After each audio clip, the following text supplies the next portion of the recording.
right, maybe I'll request the existing speakers who are right here to introduce yourselves before we start the RT. So towards your left, you will find your mic. And may I request everyone to pick the mic and start introducing yourself. Or maybe you can share if you have anyone in between.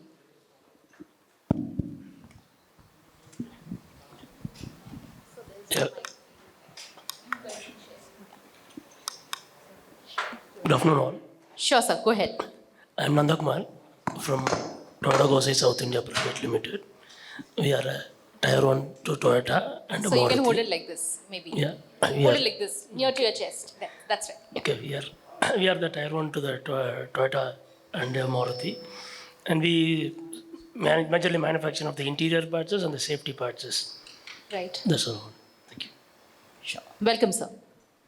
Good afternoon, everyone. I'm Suresh here. I'm heading the Medical, Ceramic and Aeromim division in Indo-MIM. Welcome, Mr. Kumar. Yeah, good afternoon to everybody. Myself, Ranjit Jadhav. I am CEO of the group of the companies Octagon.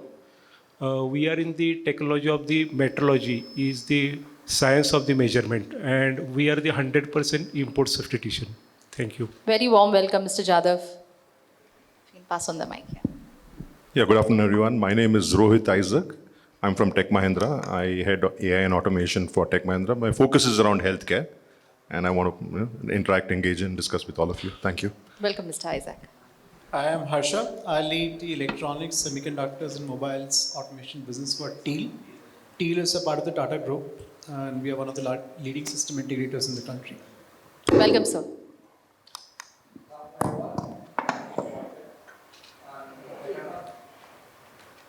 Just hold it a little closer to you. Yeah, that's how. Yeah.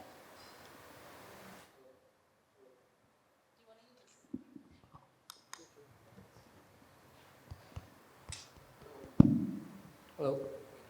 Hi, good afternoon everyone. My name is Waishan. I'm the Key Account Director for Teradyne Robotics. I'm actually based in Singapore. Hi, welcome. Good afternoon, everyone. A warm welcome to, no, I have this. All right, no problem there. A warm welcome to all the distinguished speakers here. It's a great pleasure to have all of you here. My name is Pritong. I head the business of Teradyne Robotics here in Asia Pacific, based out in Singapore. So, very excited to have this dialogue with all of you over the next hour or so. Welcome, sir. Very warm welcome. Thank you. Hello, everyone. Is it working now? Yeah. Hello, everyone. I'm James Davidson, the Chief AI Officer for Teradyne Robotics. Pleasure to meet you all. Welcome, sir. Hello, everyone. I'm Sogan. I am the Business Director for South Asia.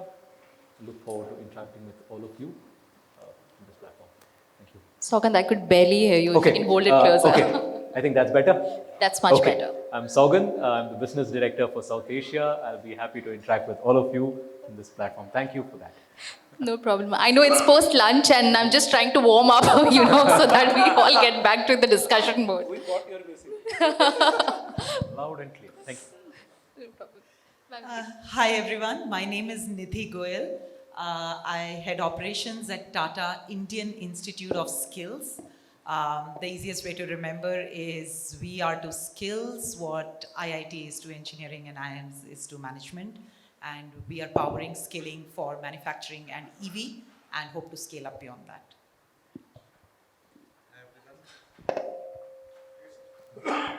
Hi everyone, I'm Naveen Chopra from Sun Mobility. Just joined in. I have a background of automotive for 36 years. I have worked with Tata's, Mahindra's as my main contribution. Scorpio, Thar, all these products are my babies because I had the R&D for about 15 years in Mahindra. Now I am over to Sun Mobility for a new vertical in four-wheeler segment. We are entering into buses and trucks. So maybe the least knowledgeable in robots, but the heaviest user of the robots in my industry. So welcome.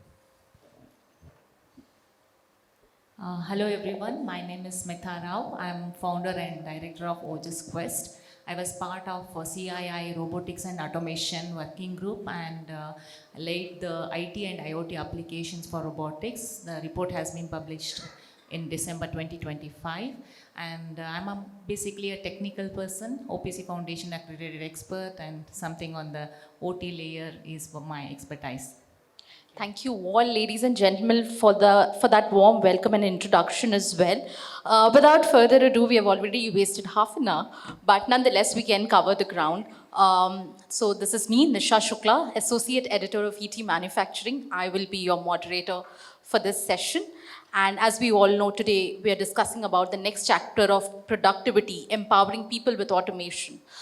Before I start the conversation, I would like to set a little context for everyone in terms of facts and figures.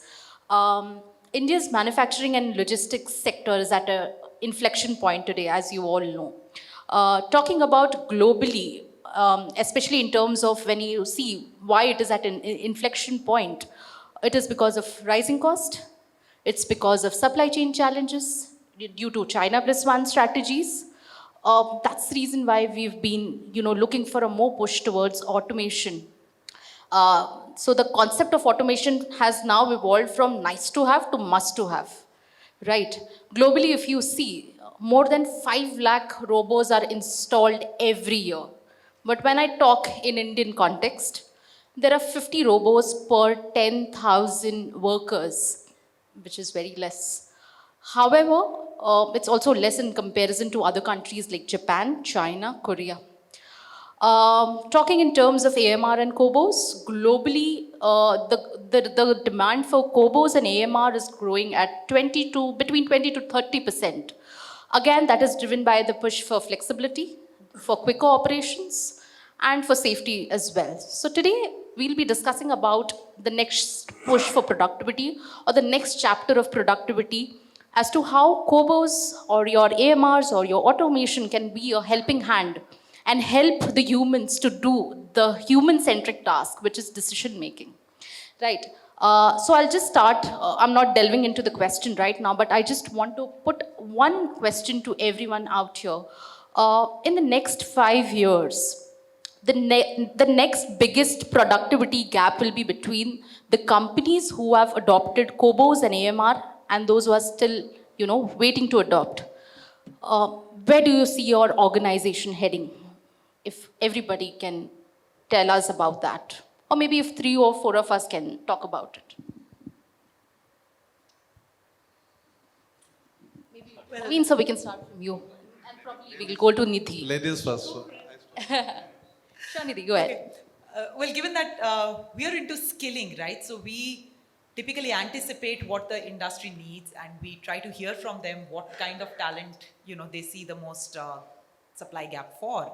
And I agree with you, there's a lot of conversation around how can we ensure there is skilled talent available for COBOs, for AMRs, and that's an area of interest also from the upcoming generation. So the new batches of, engineers, both degree and diploma, are increasingly attracted to this domain. So on our part, we have actually state-of-the-art COBOs in our campus. We have AMRs on campus, and we are skilling students in terms of how to operate them.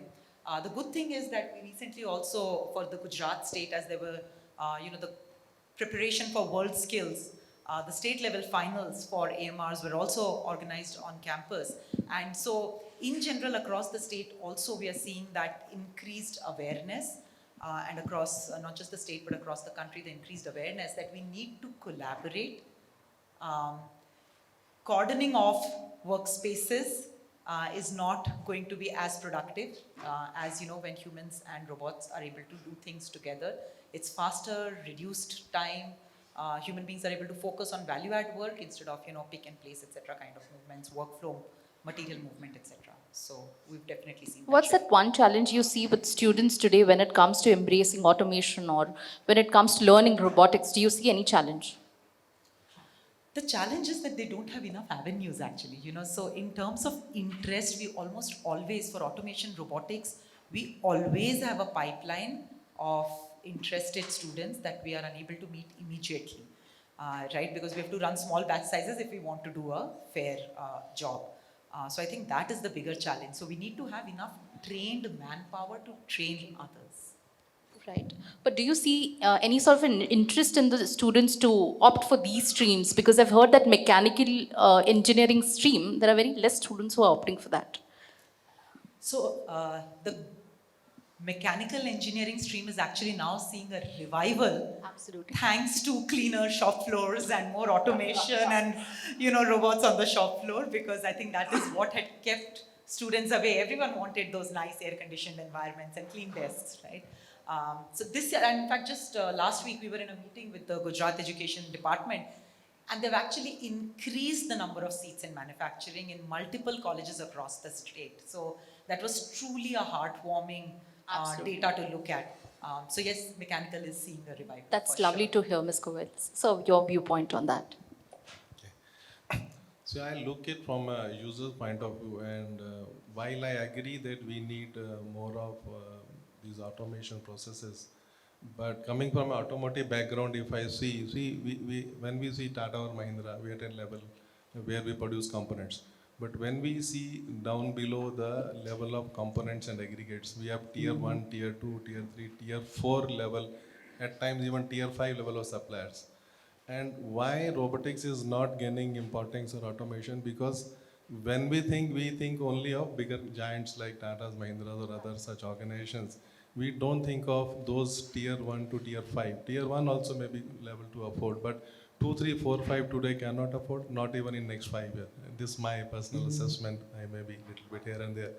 So we need to think of automation in that aspect. Even cobot is a high level of robot for them. It may be a cobot for our thinking, but not from their point of view. But if you can suggest how we can make it affordable, or how we can make them embrace it. So what we have to do, we have to think of very small scale, very low technology thing, just automate something. I'll give an example. Sorry for me being critic on this. We were served with a very high quality food. We were served in a very nice way. Everything was fine. But if I say my experience, it was less than half. Soup was served after we almost finished the food. Swedish was in the process when we got up. Finally we didn't had. And even the other things were not served in a processed way, the way I like. Maybe it might have the way she liked. But then how to do this? So this was a kind of automation or a process or a dedication. It's a small thing. Maybe there is a process, it won't take time. So such things you have to understand and create that technology for that process or for that industry which is looking for some level of automation and want to come out of that typical human or labor-oriented space. We think only big things like the way I'm singing here. I'm sorry, this is very high level of robotics. This will take time to come. And that's where the students get discouraged because when they come out, they don't get enough opportunity to serve in the real world, which is more than 80% of the workforce is at tiers level. Tata's, Mahindras, organizations like this have only maybe 10-15%. What about 80-90% of the people who are still suffering for lack of robotics or automation? So, but how about, do you think of frugal innovations? They are also coming into picture. That's what we have to do. So that's what I mean to say. I mean, obviously the companies can customize as per the needs. I mean, there's something called customization as well. So how do you look at it? Companies are doing, but we don't have organized sector doing that frugal innovation. Frugal innovation is still being done by unorganized sector and somehow they manage. That's how they don't become a lucrative career for the students who pass on from a key robotic institute or key robotic courses. So that's where our look has to be very small things which are still hidden under the carpet. I think they need the real robotics because the bigger companies know most of them are in connect with all of them and they have to do. There's no other option. But the smaller companies, I think there's a lot more to be done there.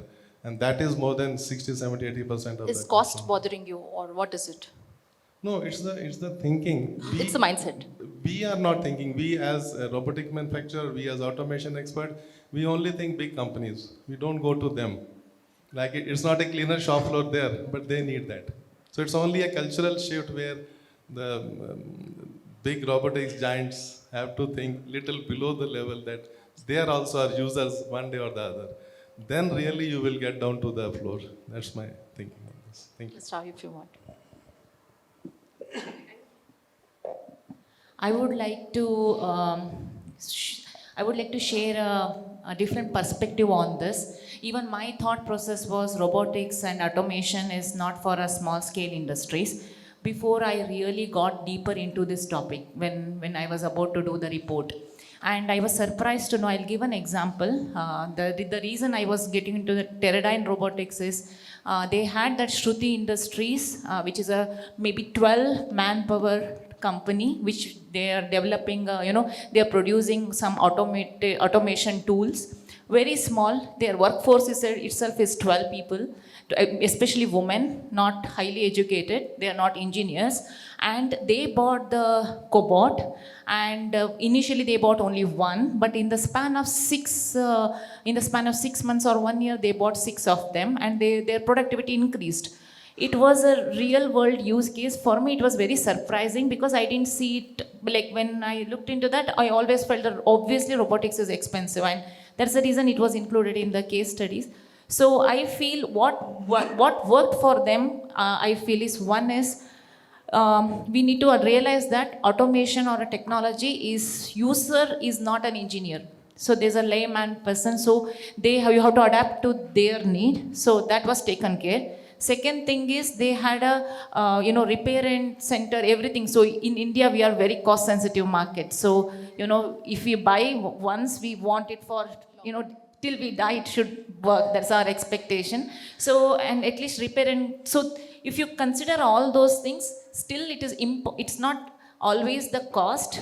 We need to ensure that we cater to the exact human problem and solve it with the right strategy. That's what was my learning. I mean, that was really very well pointed out, that it has to be customized and it has to meet the customer demands most importantly. However, you're making a long-term investment, right? So coming to you, Mr. Nandakumar, if you can talk about that.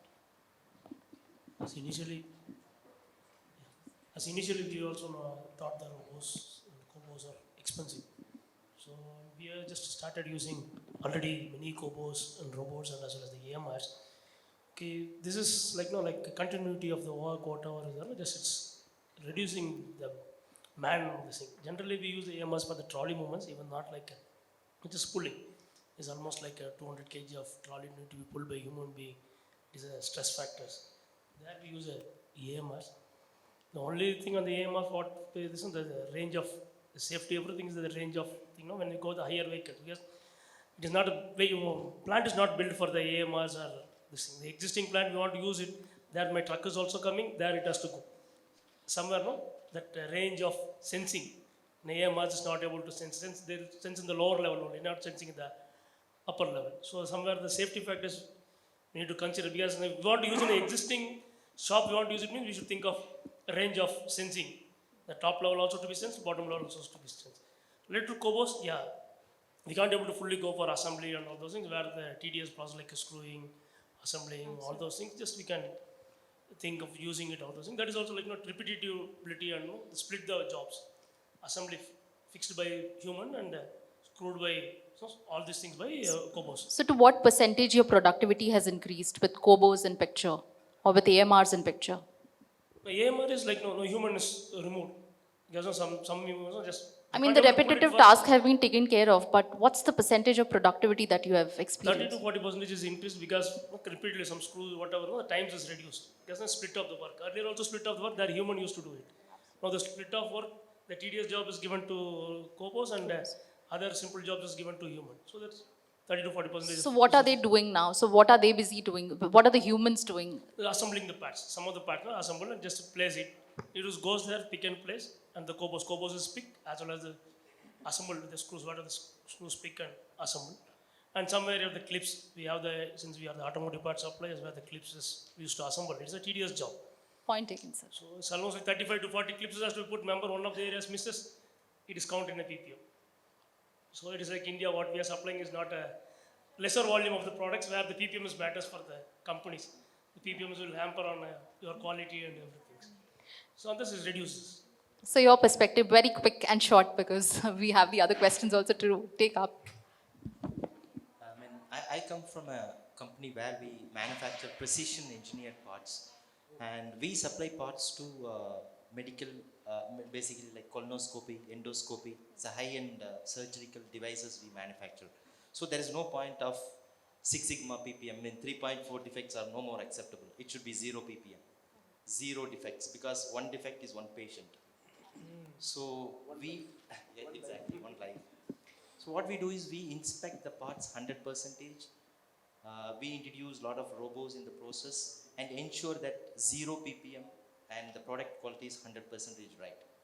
See, we being a big company, we are able to afford. The point what you asked, like if you want robots or the automation to be across India, I mean, there are a lot of requirements, but how cost effective the robots are going to be, how, I mean, better pricing we can give, and we need more integrators in India. In India, the integrators are less. So these areas I feel if you can take care, it's good for the country. Right. So I was talking about what is the gap that exists today between the companies who have already adopted early on and the companies who are still waiting to adopt.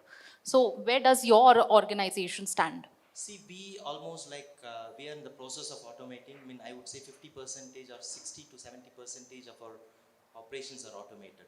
So we are in the process of automating, and any new process what we introduce, we are just thinking of automation. So we could easily see that there is around 30 to 40% growth in the productivity, and quality is, of course, yes. Superior.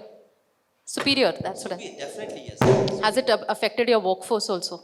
No, because we amplify. I mean, we don't eliminate the workforce. We amplify. We give them other roles, and we make them part of the robo basic operations. So we don't discriminate. I mean, operators has to just listen and do the things what we say. No, they do the basic things. So we amplify their work, and both are happy. We are happy and they're happy. Right, right. Mr. Jadhav, your viewpoint. I would like to touch the other perspective which we have not seen, social perspective. I see this is an biggest opportunity. If you go in the in the year of 1990, when IT era came, at that time same resistance was there. If you look at that job will go. People was reluctant to adopt the computers, and there was one slogan was there: computers can be adopted out of India, but India is having huge population; it cannot be adopted. But as on today, if you see that, now India is the #1 service provider in that area. Same rule is applicable to the robot or cobot, and definitely there is very bright future, because as you say that in IT field what happened, all engineering field they got 100 years for the get success, but IT field got only 20 years, so that was the huge revolution. Same thing is in the robot, because as you said that it is implemented in out of India, but not implemented. So there is huge potential in India. We can surely implement that.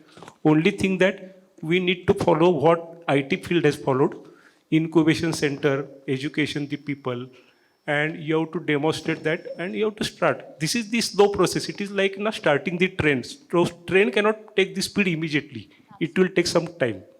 How long?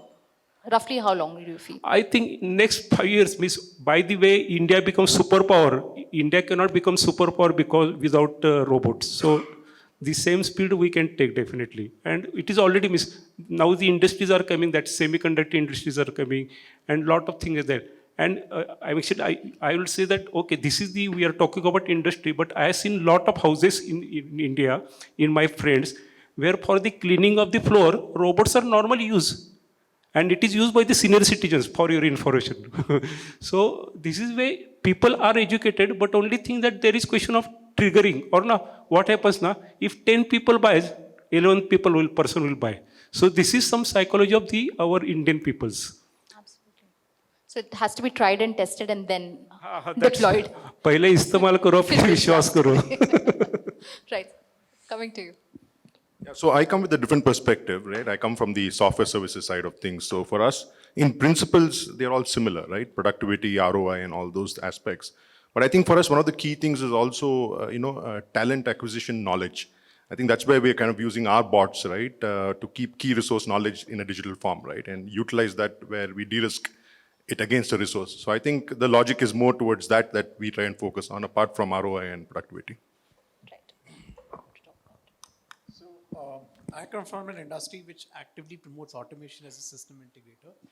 And for us, the curve, what we're seeing is a very strong acceleration of the growth curve for automation in India in the past few years, especially as you're seeing traction in electronics, semiconductors, high-end manufacturing coming in. And this is a reality that is going to stay. Automotive by itself, like one of the gentlemen mentioned, up till tier 1, of course, there was a lot of automation. Tier 2 is also starting to adopt low-cost semi-automation or automated solutions. But when it comes to the high-end manufacturing industries or sectors like electronics, semiconductors, or even high-end automotive electronics, there's a significant adoption curve that's happening. It's a hockey stick, in fact, in some cases. We have seen use cases where because, and there are 2-3 mega trends which are driving this, right? One is the need for precision. Any mobile phone that you see needs a certain degree of precision in terms of assembly and processes. Second is the need for skilled labor. Availability of skilled labor, right? I mean, we talk of the headcount numbers in India, but when you actually drill down and do a double click on the amount of skills available which are relevant to the industry, we are still struggling. That is where to bring in the predictability and productivity, you will see a drive towards automation. While the curve will not be as steep as China, but I can see us having to do that to keep up with the kind of quality and productivity that China has achieved. Third is, of course, career options, right? I mean, we all want to profess that it's an AC shop floor. It's very interesting for youngsters to work in. But today, I think, I mean, there are so many options for them to pursue. Many of them, I've seen many people actually quit service level jobs in automation, in service support on the shop floor to join and become gig workers, right? Because they get the freedom, they don't have to work in shifts. Shift working is a reality in this industry. So those challenges will continue to be there. But having said it, the reality is automation is here to stay. Robotics is here to stay. And cobots are a natural step in that curve of adoption. Thank you so much. Poetic, would you like to add something? Because you've heard everyone's perspective. So just in one line, how would you see that? I think, am I audible? Yes. Yeah. I think just a one point, right, is that India today is, when people talk about India, people in the earlier years, people talk about there's a lot of labor, you can do low-end manufacturing, just like some of the Southeast Asia countries as well. But I think today, if you are still focused on low-end manufacturing, it also means it's low value, right? You're depending on the mass labor force. But this is not where it's going to be. Like Harsha was saying, it's calling for more precision. It's calling also for a lot more variability, high mix for that particular matter. And by depending on human, you can only live to a saturation point that you hit somewhere you cannot advance any further. So adoption of robotics, whether is it collaborative robots or autonomous mobile robots, it's where to shift forward, to shift to a high value manufacturing space, to shift towards whereby the younger generations would then get excited because laborious repeated tasks of a manufacturing environment is not exciting, especially for the younger age. I thought I would just want to add that point. Thank you. That was really relevant. Okay, I'll jump into the questions now. Let's get into the RT mode and I'll go to Mr. Nandakumar. So could you let us know as to how have COBOs and AMRs, changed the shop floor KPIs when it comes to safety, when it comes to quality, when it comes to takt time? As a safety, definitely. Compared to robots, we should have the curtains and everything. Robots, you go there. Whether you're there or not, it will hit. You have to take care of the robot where the safety precautions to be taken. The COBOs, definitely, it is taking care of the human safety and other things. As a precision and quality, it is 100% is met. Again, where we have, somewhere we put the cameras and we do for inspection, all those things where the data capturing, data missing. Because not just we are growing. We don't know the enough data to put it to the camera, something, to inspection, all those things. And also many of the data like, they're like incubation, just we keep on try, this was not there, as one of the speakers told me. There's no integrator is very less. So as soon as we are integrating, it is taking time for us. It is really done, the cycle time is reduced, quality consistency is reduced. Takt time is, precise takt time. If it is 30 seconds, 30 seconds, 20 seconds, 20 seconds. And related to EAMR, where the route, where man is keep on moving it by hand, it is taking time. But more than speed, has it improved your consistency? Yes, consistency is improved, definitely, because that's what just we gone from, change it from AMR, whatever, robos, cobos and AMR, just we implement us. Sometimes just we also have that station earlier, whether you use it or not as cost of the human being. It is in India, that's as people don't know, cost sensitive. Whether really use it, even though we are tier 1, we thought of whether really we want to use it, the cost sensitive mind is there. So on that front, yeah, definitely initially we struggled, but later we started using one. Then we felt the fruit of whatever we got it. Then we made a 3. Now we are already in the process of another 3. We in the future we're going to add it. I can take one observation from the other audience if anybody wants to add in. Or they have any other point, or they want to talk on the flip side of it. Flip side itself, the AMR, as I told, no. No, It's you like did, but I safety. want one more perspective coming in from the crowd, if anybody is interested to give that viewpoint. Nobody? All right, let's move on to the next question. Suresh Kumar sir, I'll come back to you. What helped, build worker trust in robos for precision and safety critical tasks, if you can talk about that? Yeah, that's a good question. The trust is most important. Unless you build a trust between the workers and the cobots or the robots, the environment, I don't think we can get good production. At our company, we engineer the trust actually. It's engineered rather than just announced. Because we follow certain methodology before introduction of the cell or the robots, whatever it is. First, we involve the operator as a part of our team right from the beginning when we decide to automate it. Not at the end or just instruct them to do what to do. We just involve them, be the part of the team. And second thing is safety. That's most important thing. So we take precaution of all the safety measures. We have a safety officer for every robo setup. The safety officer comes, certifies it, and we have a team of people to certify, then only it's introduced in the process. So these are the various methodology we follow, and this definitely builds the trust. And there are other things as well, like, once you introduce automation, it's not that everything is smooth. Automation creates a lot of problems. Unless otherwise you fine tune and make it perfect, it's not good. Because human hands can move anywhere. Absolutely. The mind, the body coordinates, but it's not like automation. We have to teach. So there's a lot of groundwork that happens. And once the automation is introduced, what we do is, so I'm a plant manager. I go to the cell and I call the operator, we meet on a daily basis for at least 45 days to 60 days until all the small problems are sorted out. Unless otherwise you do this, you cannot build the trust. And this is a process we follow day in and day out for all the automation cell we introduce. So what builds your trust faster? Is it the consistency or is it the training? What is it? See, definitely yes, consistency builds. Or seeing them doing solving a real life problem? See, what happens is previously quality engineers were spending a lot of time in doing mundane jobs. Now they really spend a lot of time in analyzing the root cause analysis, improve the capability, CPC, PK. So a lot more, the value added process is taken care. Even the operators, they just take care of the basic operations of the robot. They learn robo. So the overall value chain has gone up. And eventually this builds the trust in the entire team. Mr. Jadhav, coming to you, can you let us know why do automation pilots fail to scale and how can we standardize them? Actually, I will take this in the two things.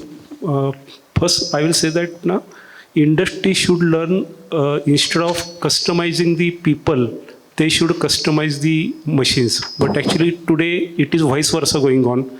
They will customize the products and standardize the people, which is not going to work. First we have to change there. And for standardization, first systems has to be there. See, thing is that this starts process from the design itself. And in design, pilot project is done. After pilot project, once it comes on the manufacturing, then optimization has to be done. And after optimization, then it comes to the standardization. So we need to follow first, second, third. But really speaking, at first stage itself, projects get failed. At the pilot level, it gets failed. And reason being is that, first of all, actually I was talking to him about innovation. He was asking about how to improve the innovation.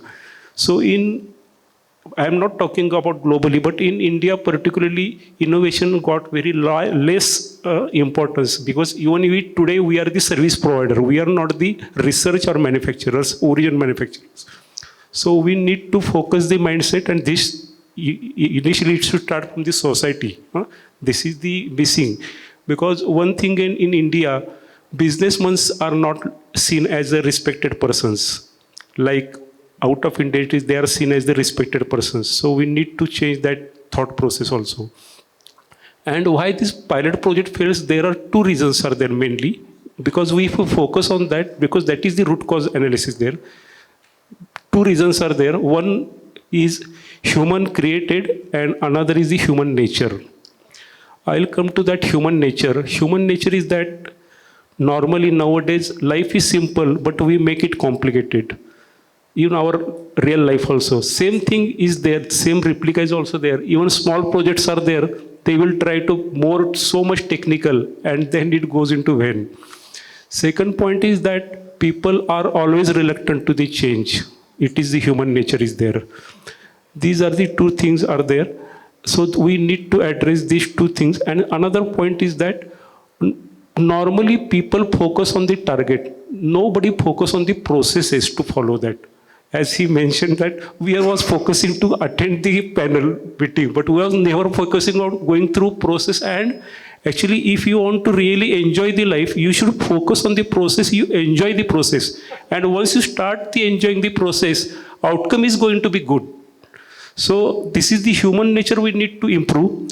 Now I will come to the technical part, that is the human created. So in human created, first thing is that there are no kickoff meetings. There are no documentation properly. There is no proper resources provided. वो बोलते हैं उसका project let him look that. So it is side track. It is always on the side track. It never on the main road.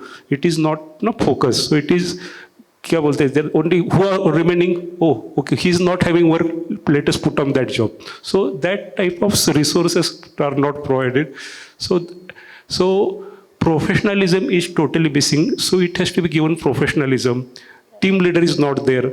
And like PDCM is plan, do, act, check, that process is not followed at all. Okay, only on paper it is there, but in reality it is not there. So again, it is game of the mindset. So once we change that, I think that will definitely going to improve this. Any more perspectives coming in from others? Yes.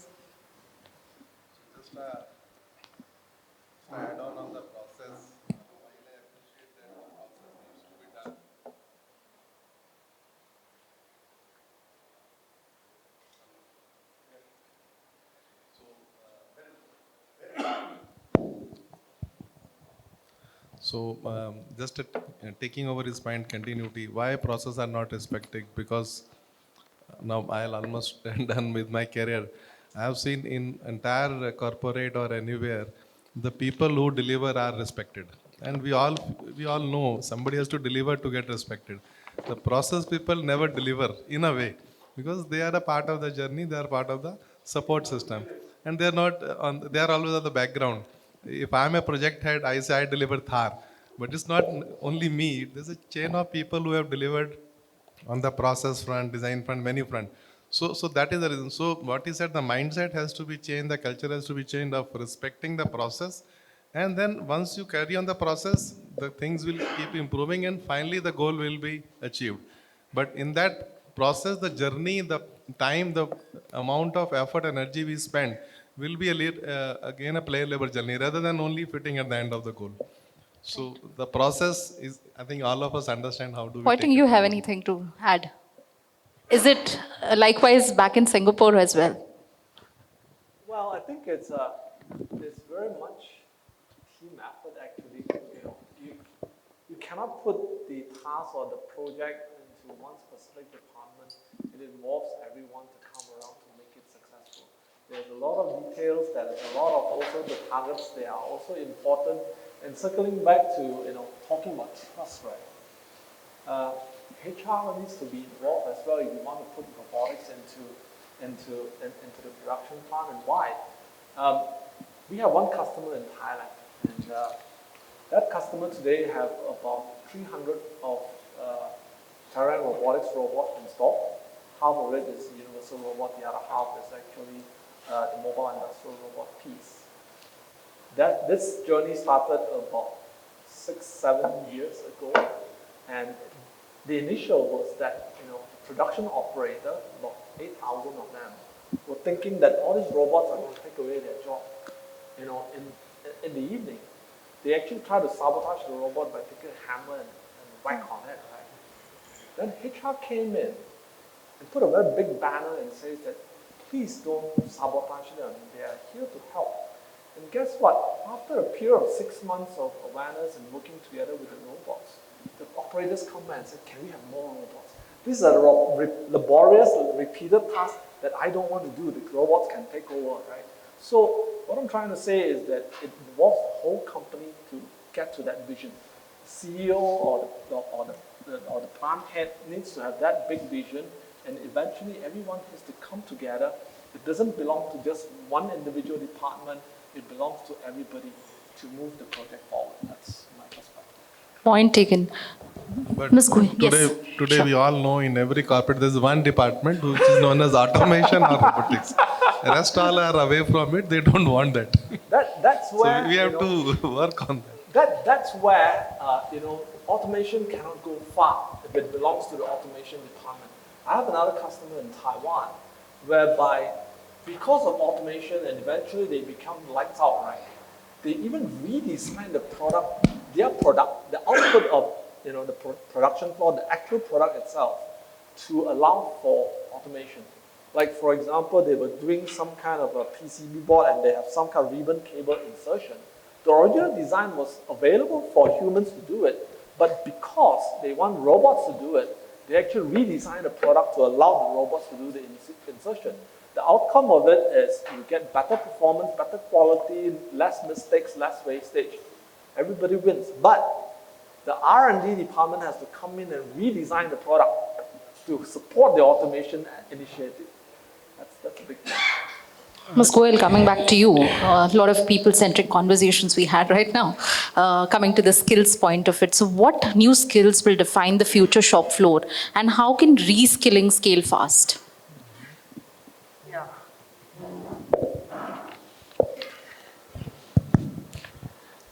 So I think if we look at the future of skills, especially from a shop floor perspective, definitely we're talking about, all the technical skills is one aspect.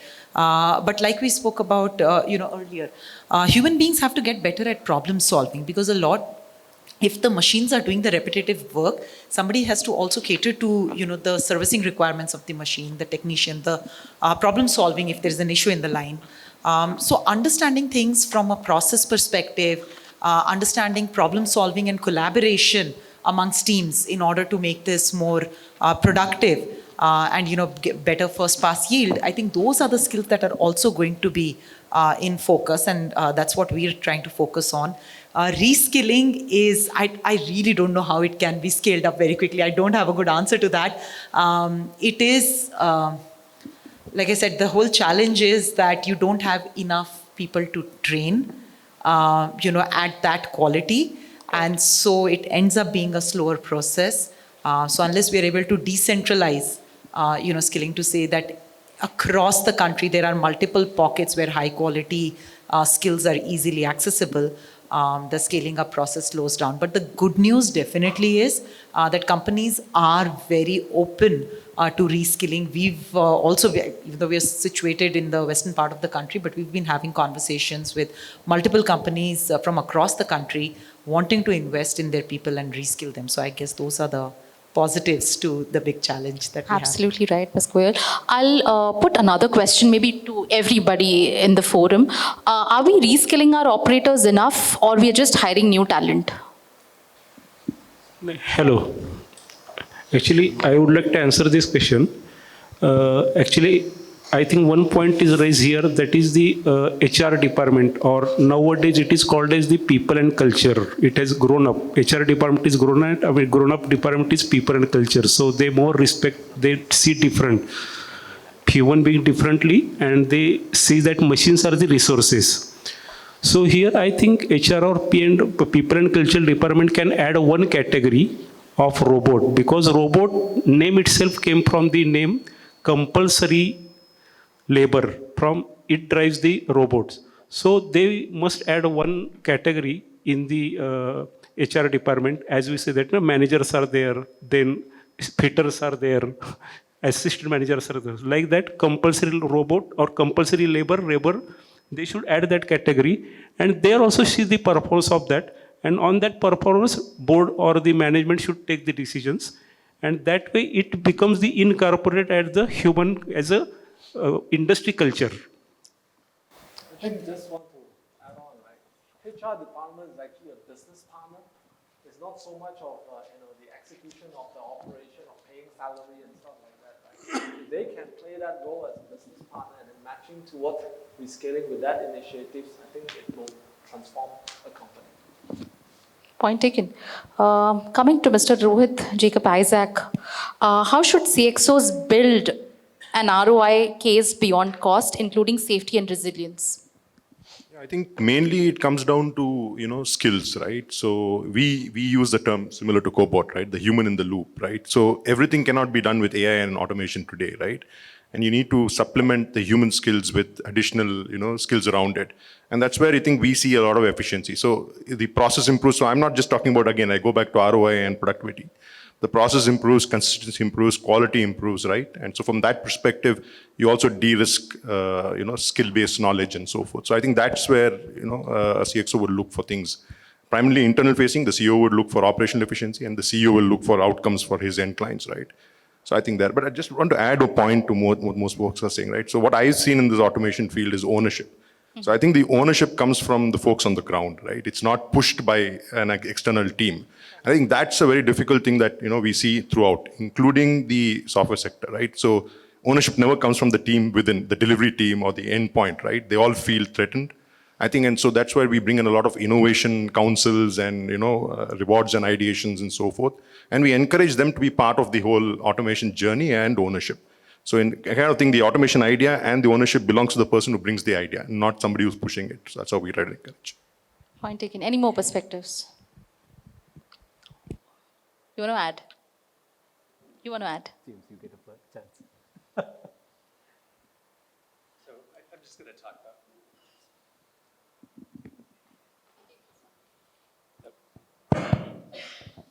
So as you were speaking and talking about skills and upskilling and human in the loop, I was reflecting on AlphaGo from a while ago. And it was really interesting because what happened is AI beat the world's best Go player. But that wasn't the end of it. So it changed the game and started introducing new moves, and humans actually improved. And so there's this symbiotic relationship, I think, that we're going to have with AI and with automation, where there will be just implicit upskilling. Of course, we want to be explicit in it as well. So I think there's lots of angles where we're going to see this, again, symbiotic relationship of improvement across our skill set and our labor. Right. So I'm coming to you. The next question when it comes to interoperability. What are the biggest challenges when it comes to integrating robots with MES, when it comes to IIoT or ERP for that matter? So we've seen this with a couple of large customers that we work with. The top leadership team definitely wants to automate tomorrow, or rather yesterday, but then the system is just not ready. We have the operational side of things is not ready, sometimes IT is not ready. So the leadership just at a high level says like, okay, fine, you need to get 30% productivity raise, 20% reject what is happening should go out. That's it. When that happens, there's a big vision that's created, but the execution thing just is not built. So I feel that is where all of this adds like a block. So one, your infra should be there. At your MES level and ERP levels, everything should be set. Understand where it fits into your automation vision. And if you are able to execute it at that level with the right skills and right ecosystem partners, I think the execution of it will be much faster with the best results and the outcome of it. Otherwise, you have the vision, but the rest of it just doesn't add up. If there's no execution, it has no point. Yes. Yes, Poitum. I just want to compliment what Salvan is saying. Right? Where we see customers who have been more successful in deploying robots and especially interconnecting with the MES or the internal systems that they have, right? Customers who buy everything off the shelf from external parties does not go as fast as customers who have their own in-house IT and automation team. resonate to that, right? So having something internal drives things much more quicker because every plant, every customer is unique on their own, which also means that if they have this vision and then have a blueprint around that, some are external dependent, some of them are built in-house, they move faster. That's what I've been observing. Spot on, because in the same space we have partners who have a vision of putting in, oh, we need to put a cobot, we need to put an AMR. They do it. They end up with one AMR or one cobot. Right. So the factory, does it have an AMR? Yes. Does it have a cobot? Yes. But the same hall has a company which has 70 cobots, 70, 75 cobots, couple of AMRs. Why is that? That vision was aligned. And on that, right, Teradyne Robotics built our products. I mean, whether is it the universal robot or the mobile industrial robot, as well as the AI that we are bringing together, it's platform-based. It's a platform whereby it allows such kind of innovation and creativity within the company itself to build their own solutions for their own use, for their own needs. Sorry. Right. Coming to the next question, and it's open to all of you. We'll be talking about how to build a resilient supply chain. So how critical are AMRs and COBOs when it comes to building a resilient and distributed supply chain?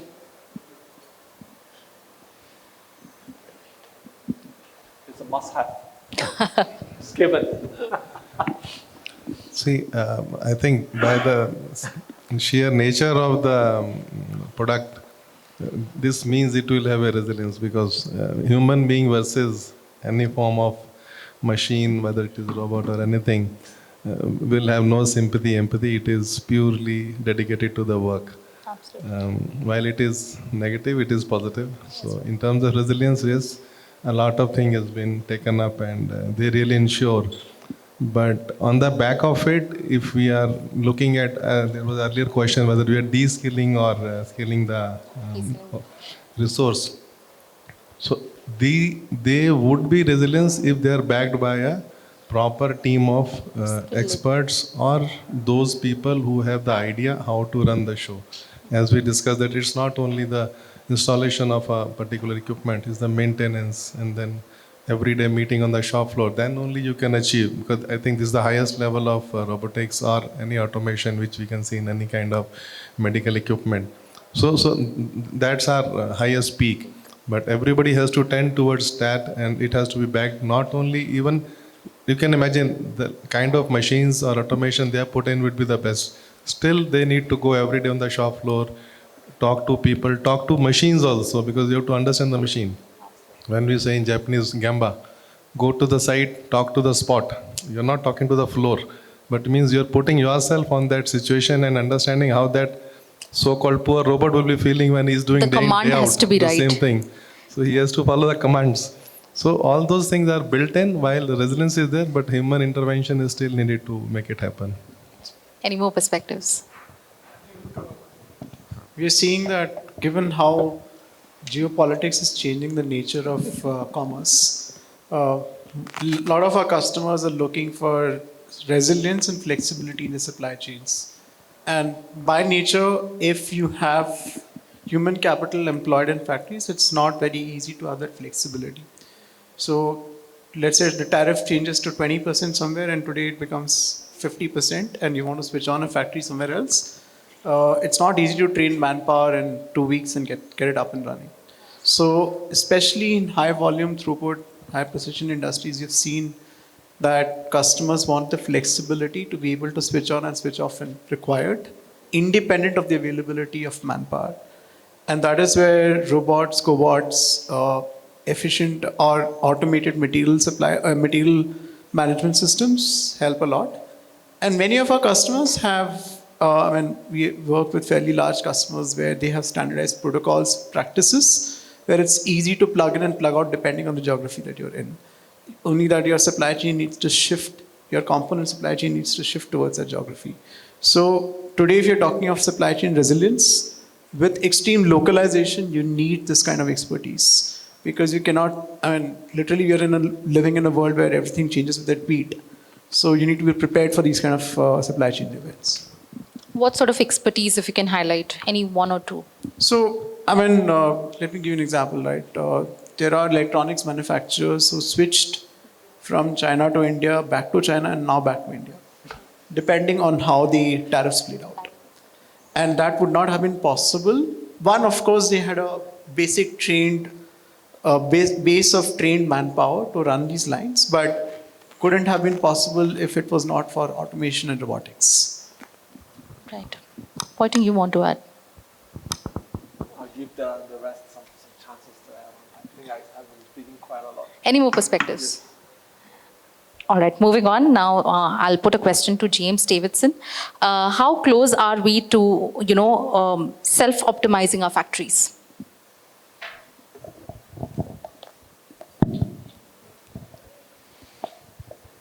That depends.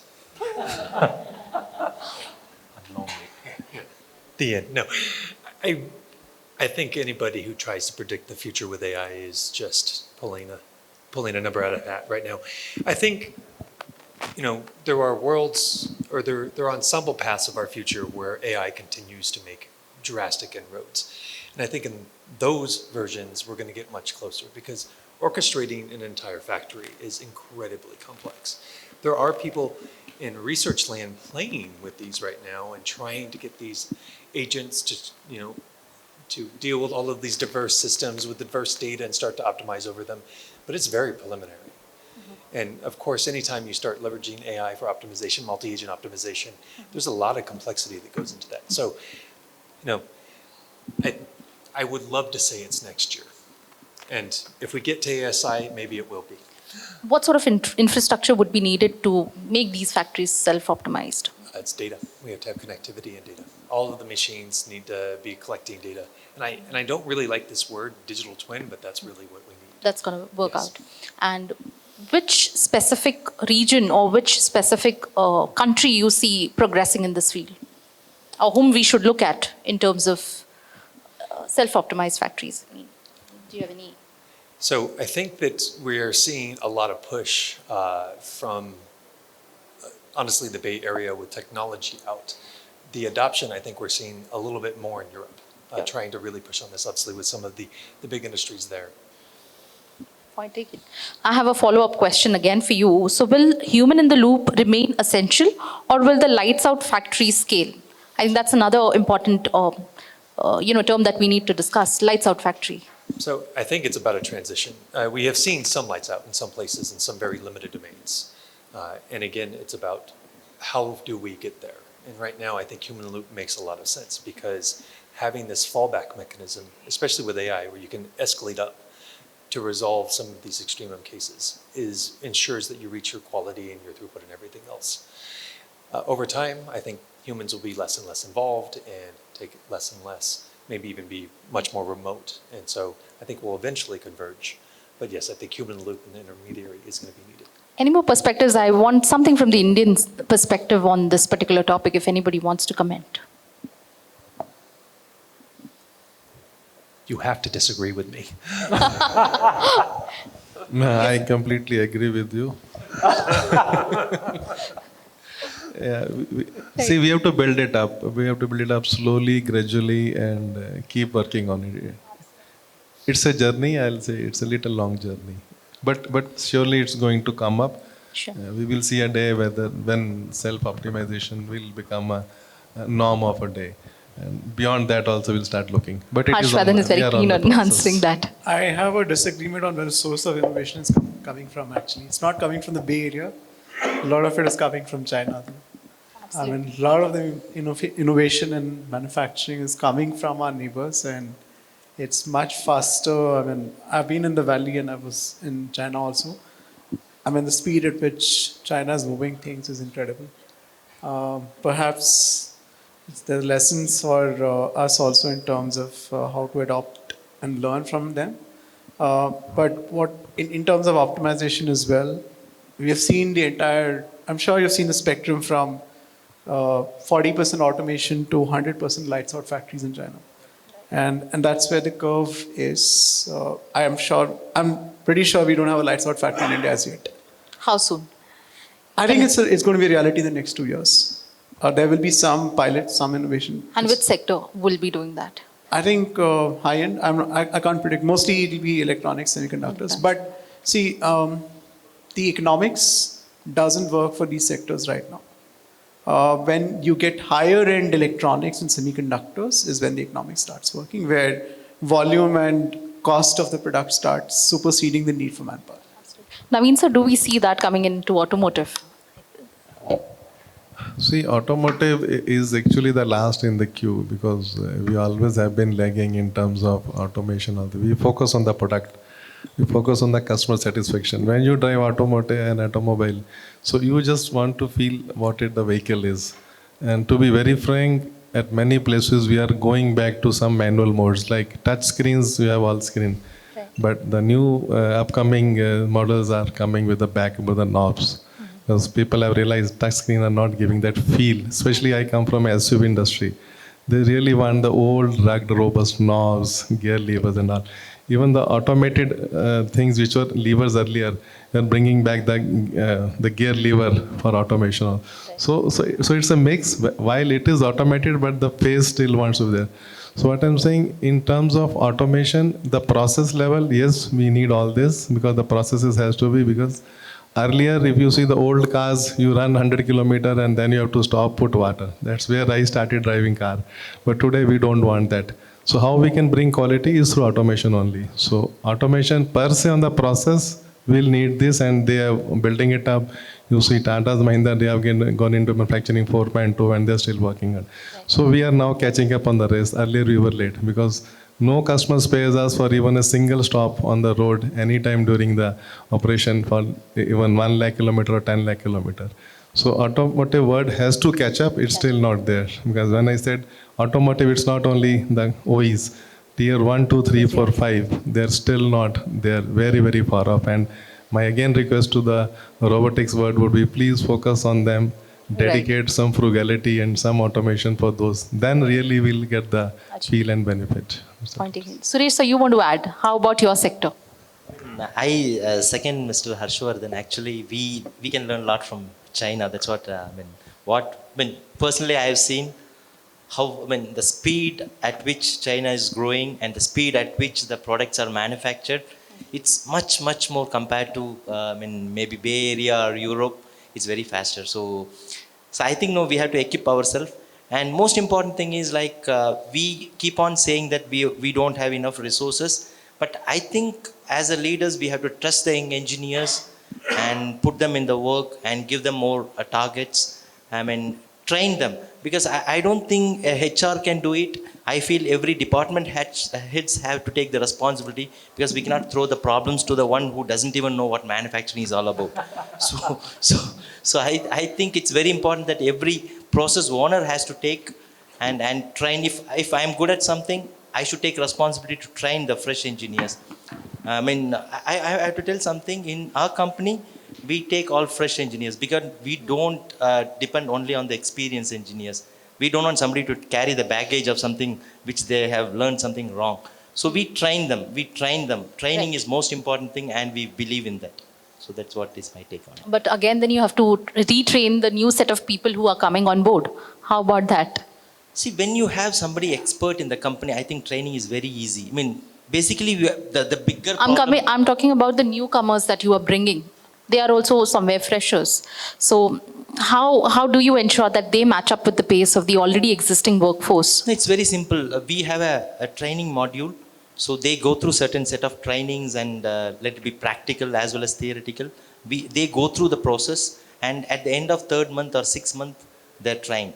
If I do the same job for 20 years and if a fresher can learn in 1 year, my experience is same. I cannot say that I have 20 years of experience. 1 year is equivalent to 20 years if I do the same job. So it's training that matters a lot. How do you see the interest coming in from the Gen Zs who are entering the workforce now? Sometime back, the software culture has really spoiled because they don't want to touch the machine, make their hands dirty. Absolutely. But things have changed. Things have changed now. They're ready to take up, especially the automation. So they're ready to take up the challenge. And so only thing we have to match up the salary. And so once you provide the money, they are ready to do anything. Pointing it, sir. Coming to you, ma'am, you've been waiting very patiently, and there's this another sector called MSMEs, which are hesitant to automation. So, how can startups, industry, and government accelerate automation adoption among MSMEs? If we can talk about that. Yeah, being an entrepreneur for 2 decades, I have seen the challenges that a company or an organization, when it moves from 0 to 10 crore, 10 to 100 crore, 100 to 100 plus crore is totally different. When you start from the beginning, 0 to 10 crore is where the seed is happening. So that is where the funding matters. But more than the funding, there the assurance that whatever I'm investing in that particular product is fit for the market. It's not driven because I know it, because it is technically sound, I have learned this technology, or I believe this is the problem. So that is the major important problem, that we actually solve the real world use cases. So that if that can be defined, this is the problem statement. Any startup who wants to come to this, and then little bit of because funding is not a problem in India right now if you have the right problem statement. So 0 to 10 is where you are building something which is going to grow. 10 to 100 is where you are stabilizing it. That is where you are moving from TRL, maybe 6, 7 to real to the market. So that is where you need the kind of a strategic advisor who can say that how can you make this particular product fit for different segment, how that can be used.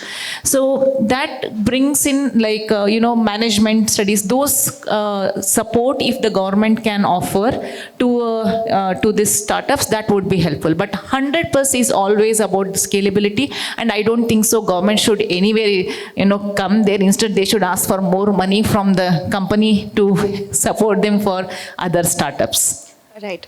Another follow-up question I have for you is, recently the budget was announced, and there was a lot of fillip given to MSMEs. In fact, government said that they will be procuring directly from them. But do you see the existing budget emphasizing enough on AI and automation? And do you think the existing budget will give a push to the India's GDP or India's manufacturing contribution to its GDP from 17 to 25%? And what is that one policy lever that will help to, accelerate robotics adoption? 3 questions, okay. So the first questions that you have asked is the budget is related to the AI innovation? Yes, there's lot of, the budget that has been allocated for AI and government, and overall, India is I think when AI boom came in, India didn't had that question that whether they want to go ahead or not. They wholeheartedly accepted it. There is AI universities. If you look at even Maharashtra is considered as the AI state where there is a lot of investment that is going on. So that is, AI is where government is pushing a lot. Specifically more than AI, I would say government believes that the AI will solve the real world use cases for Indian industries and economies, which is different from other countries. So that is where they look at. Second thing is whether your question is whether is it enough to move from increase the GDP? Yes.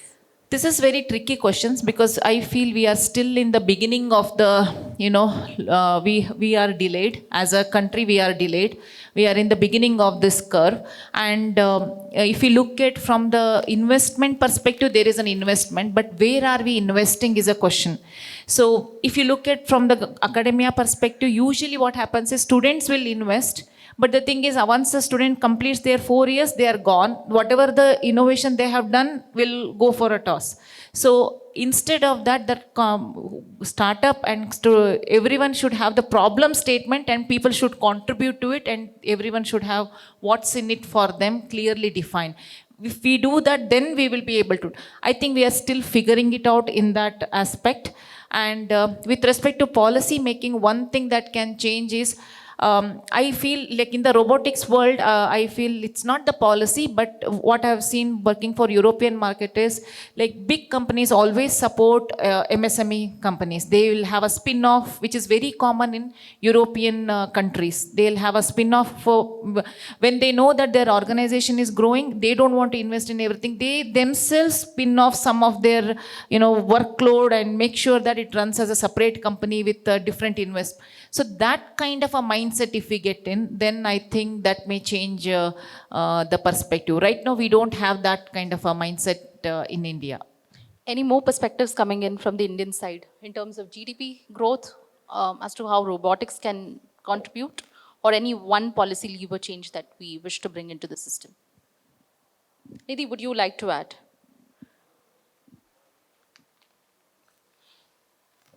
So, I mean, I can talk about it from a skilling perspective. And one of the things I was thinking about as we were talking about, automation and robotics in the factories, the fact remains that less than 20% of supervisors are actually comfortable, with automation themselves. If you look at the number of automation engineers per plant, that's like, single digit numbers that we're talking about. So when we talk about this whole journey in terms of, how can this accelerate, unless we have the skilled people available to actually realize the implementation, that's not going to happen. Good thing is that yes, overall for skilling, not just for skilling for manufacturing, but overall for skilling, there is a lot of push, there is a lot of money being invested, including in upgrading the existing skilling institutions as well as in supporting new setups. But it is I don't think there is a solution that I can say that, I flip the switch and, overnight we have transformed into this 25% manufacturing contribution to GDP. Doesn't work like that. I don't think any country has achieved it.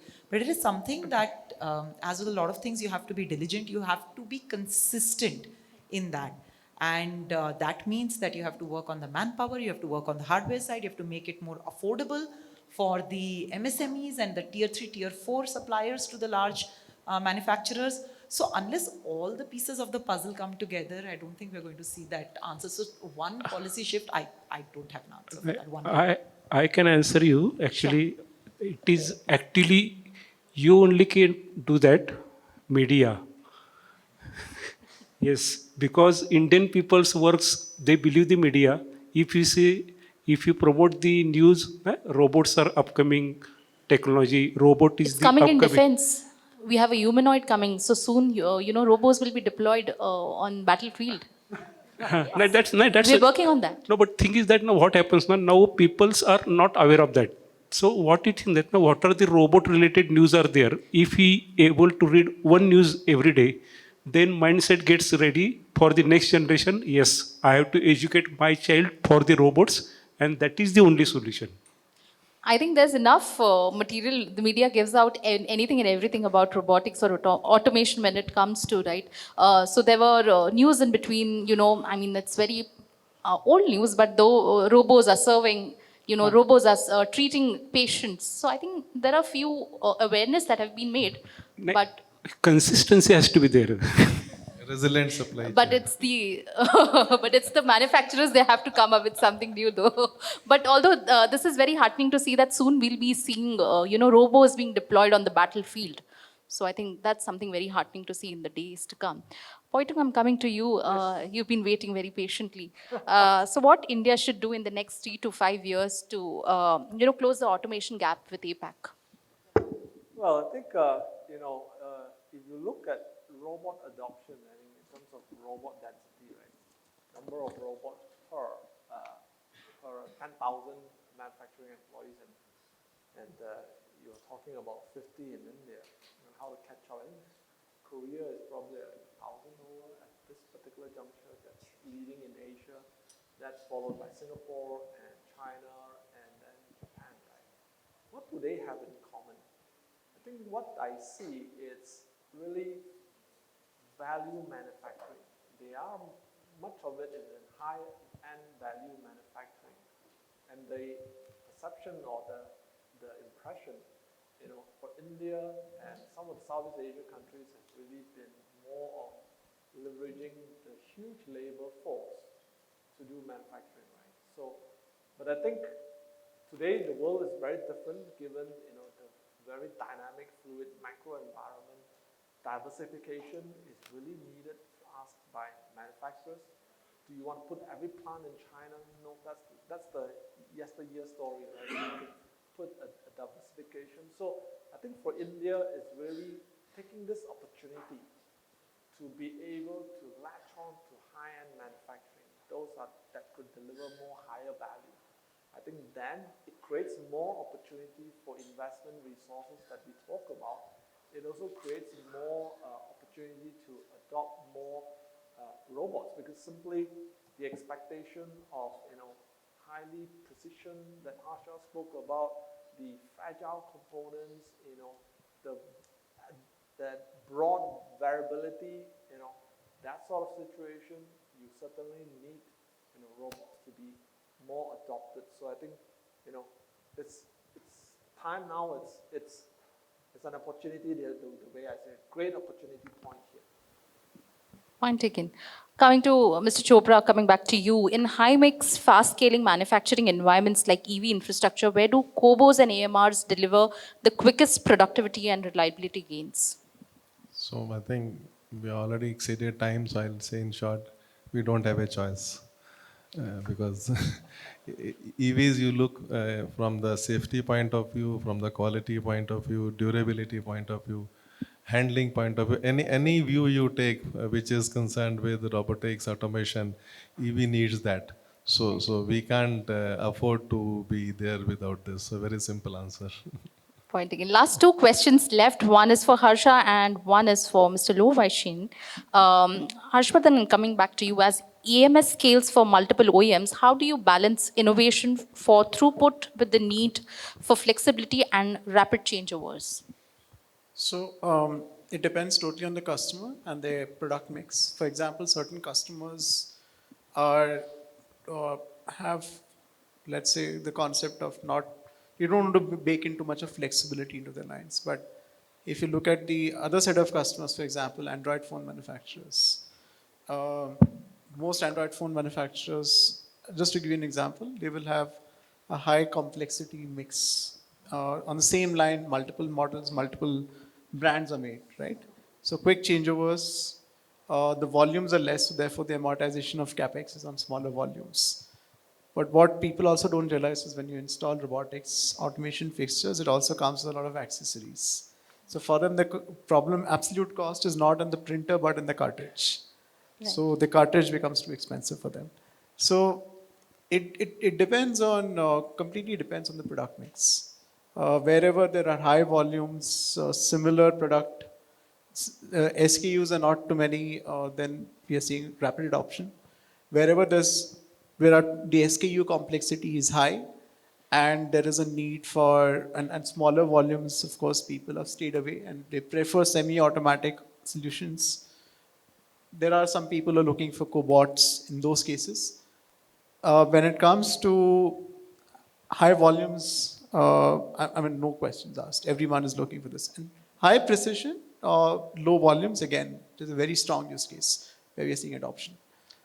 Fourth, emerging use case is specialized applications. So for example, I was in a university lab where I saw a cobot being used to test. For example, VR headset. You can't have humans doing this throughout 24 days, 24 days, 4 months to test different use cases of how your VR application or your VR headset is reacting. So those kind of use cases, again, there are interesting applications around cobots and robotics which are emerging, which in the past you used to do manual testing, but now it's all getting to automated testing.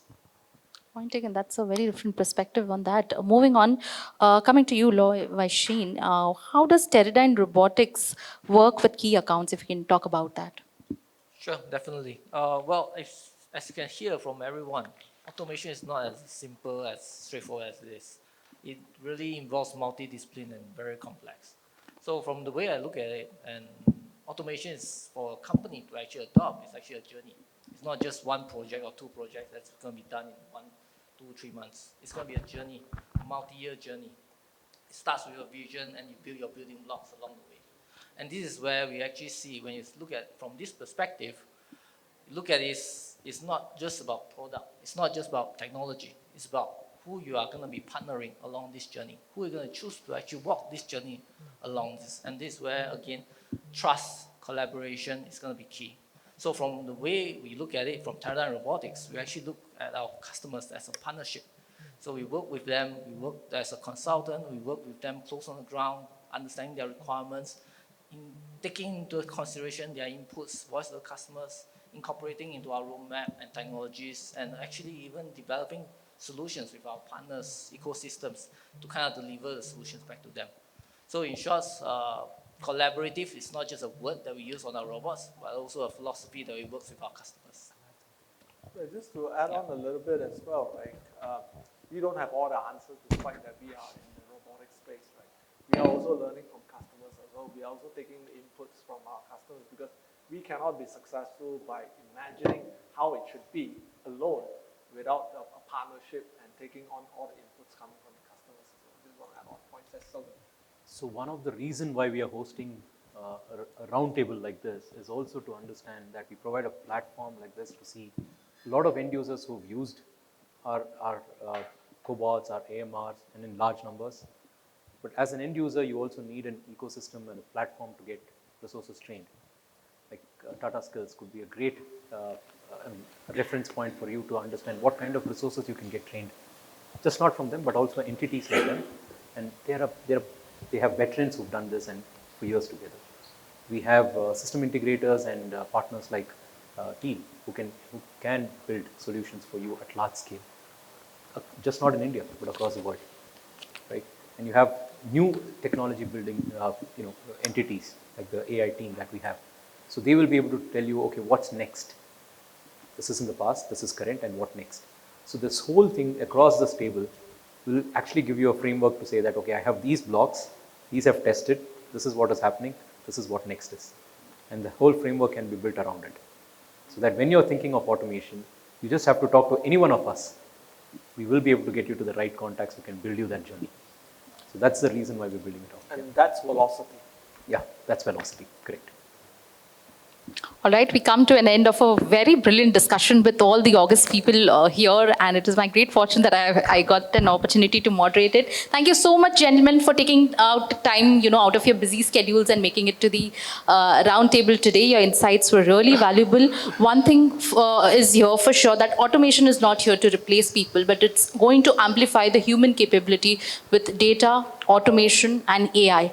And the ones who will survive the race are the ones who scale responsibly, skill their people, and automate things around their people.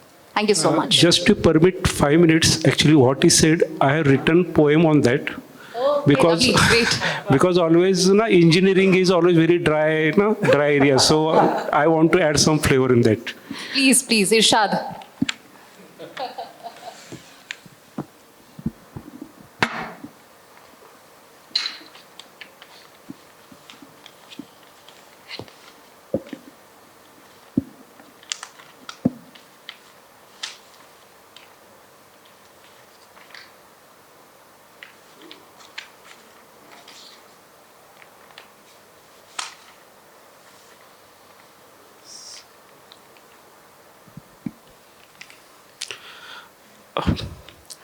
The Cobot Revolution is the name of the poem.